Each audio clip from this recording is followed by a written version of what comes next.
Colorado is known for its stunning mountain towns that attract thousands and thousands of tourists each and every single year. But living in these picturesque mountain towns may not be as idyllic as it may seem on the outside. In fact, there's some significant downsides to calling a Colorado mountain town home, especially a permanent. The Vail Valley is an area in Eagle County, Colorado that includes several towns and communities including Vail, Avon, Edwards, Eagle, and Gypsum. In this video, we're going to discuss Edwards as part of that list of 10 reasons that you might actually hate living here if you called yourself a local. Hey there, it's Bob Friel, and on the channel we talk about everything eating, living, working, playing, and chilling, just living that Colorado lifestyle.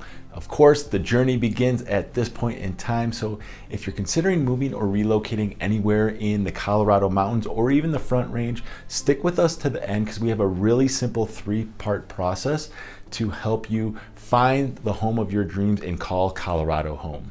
Before we head off and discuss this list of the cons, the headaches, the annoyances of living in Edwards, Colorado, go ahead, do me a favor. If you're new here, please make sure you're subscribed and have the bell click for notifications when new videos are uploaded, because we've been doing these on a fairly regular basis and we'd love to see you weekly. I got this list of 10 cons of Edwards from people that have lived here actually since the 1970s. So people that have seen the Edwards Riverwalk get built up from being pasture land all the way to now. So talking about people that have lived here in their late 20s that are now in their 60s and 70s. I did consult quite a few different people that have been local to the Vail Valley or the Eagle River Valley for some period of time now.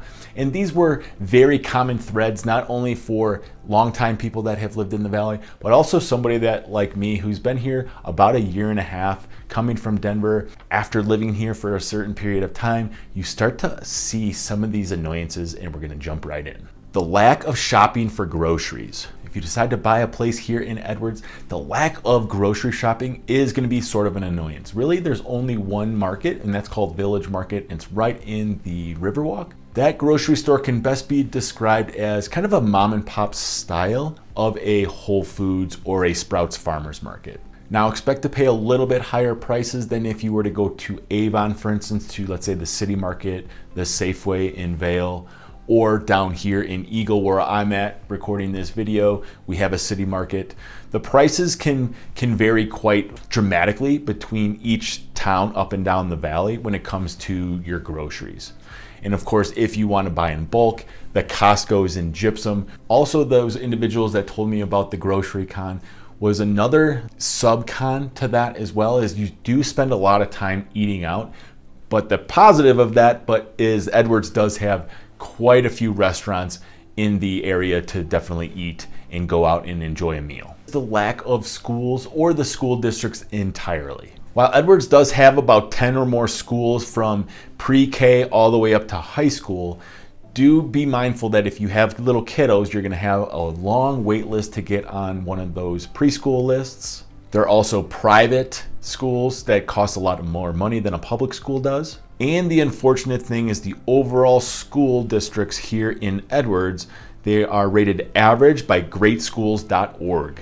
Now, one of the positives of the school districts here in Edwards is potential for your child to become bilingual with Spanish speakers is very high. The elementary schools do have quite a few Spanish speaking students, so a lot of the younger kids are learning how to speak Spanish just naturally through their interactions with their classmates.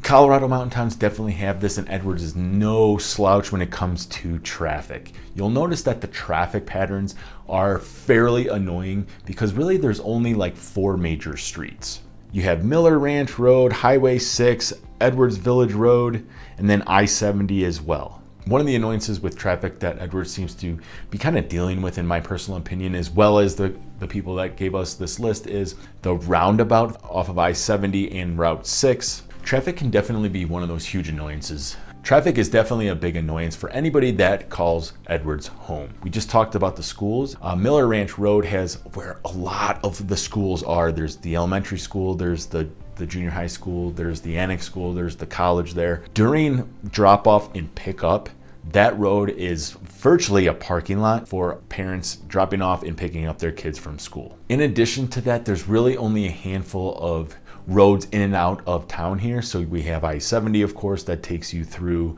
the entire valley. So when there's an accident, let's say an 18-wheeler, that does happen quite a bit. They get stranded, their brakes overheat from coming down Vale Pass. There's truck fires. If the highway gets blocked off, there's definitely only one way in and out, and that is Highway 6, which can be a major cluster and cause very high anxiety and what appears to seem like road rage for people, because there's not a whole lot of places that you can go once you're actually in the valley. Edwards definitely feels a little bit more hustle and bustle, which is the next con. For somebody that has lived in the valley, the hustle and bustle of the Edwards Riverwalk being built up, that was one of the big things that was like a negative for these old timers, we'll call them. You have the I-70 corridor, so you have noise from the trucks zipping through. You have a rest area off of the highway. As mentioned, there's Miller Ranch Road, there's Edwards Village Road, and Highway 6, in addition to I-70, which are the major arteries of town. And compared to where Gypsum is, Eagle is, Edwards definitely feels more hustle and bustle, clearly because, one,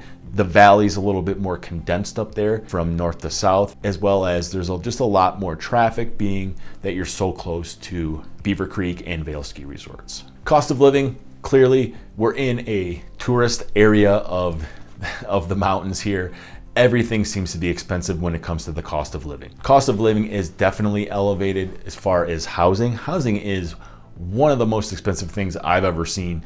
You know, having come from Chicago to Denver to here, the cost of living up here is dramatically different than, let's say, your standardized metro areas. You add on top the possibility of a recession that we're heading into. Of course, we're in 41-year high inflationary periods. The cost of living just seems to be getting out of hand for a lot of people that live here in the valley. For instance, your gas seems to be just about 40 to 70 cents, even higher sometimes, than gas would be on the Front Range, just on a day-over-day or week-over-week basis. And the cost of dining, we mentioned this before with the I-70 corridor, really that's the way to get goods up to the mountains. So if you have the desire to be like a foodie, just be mindful that the cost of anything from your oysters to your steak, even though we have pasture lands, your steaks, your seafood, all of that is going to be way more expensive. Mud season is that time of the year when the snow starts to melt in the springtime, just after the resorts close for the skiing season until they reopen again for summertime. It is super muddy, super slushy, super dirty. If you have dogs, be careful to make sure that you have a towel at all times in your car, in your truck, ready at the house to just clean those monkeys up and make sure that you don't get mud all over your house. As mentioned, like, everybody's like, oh my gosh, it seems to be nearly impossible to keep your clothes clean, your car clean, your house clean during mud season. One of the other things too, like, most people think, oh, Colorado is so beautiful, but during the mud seasons, it really kind of looks a little bit ugly. There's not the leaves on the trees in the springtime quite yet. There's not a whole lot of the summer grasses have grown. Definitely don't have any of the mountain flowers that have started to bloom. The mountainside, the whole overall atmosphere just seems a little bit uglier than normal times of the year here in Colorado. But the one positive that comes through during mud season is things definitely slow down a bit. That hustle, bustly feel of the tourism is definitely gone. Holy smokes, the transition to spring after a long winter, you seem to get a little bit stir crazy. This winter seems particularly long. We got our first snow before Halloween. Just the other day, it was like 70 degrees in the Denver metro.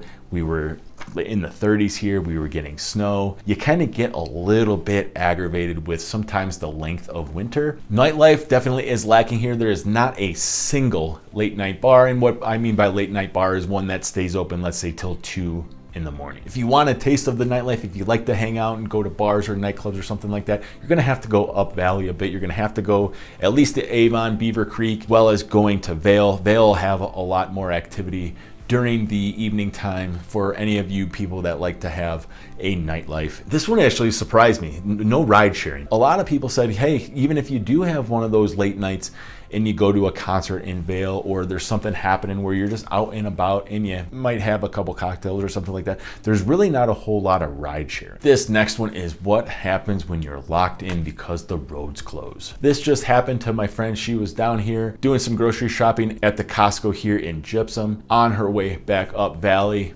to her place in Edwards there. She got stuck behind a truck fire. What would normally take about 15 to 20 minutes to get from Gypsum all the way up valley there, it took her 2.5 hours because of the truck fire. As mentioned in the start of the video, we do have a real simple 3-step approach to get the process started. You could do a number of things, but the simple and most easiest thing to do is check out the link in the description.